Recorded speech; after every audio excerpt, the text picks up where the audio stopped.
So one of the dark secrets when it comes to content creation is that if you're going to do organic content creation, you can spend around 3 to 4 years building up an audience organically, only for the social media platform to die on you.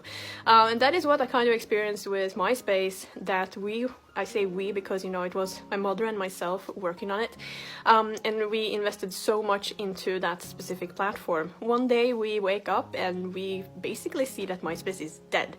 It was a total slap in the face. We also experienced that, you know, my whole profile page got wiped, so we basically had to start completely and totally from scratch. It was not particularly fun, honestly. It was seriously demoralizing, and I was honestly wondering how we were going to be able to do it. So that is the horror of social media, that you can invest so much time into a platform only for all of it to go away in the blink of an eye.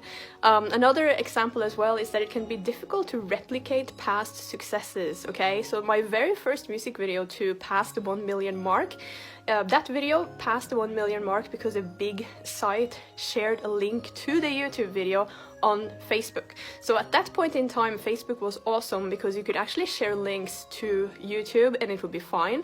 At a certain point, they changed their platform because they don't really want any outbound links.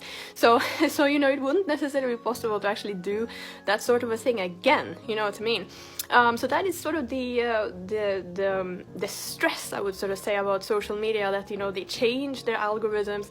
Oh, God only knows how many times, you know, I logged into my MySpace only to see that they've changed the look on the platform or where things were, you know what I mean? Oh, it's so annoying.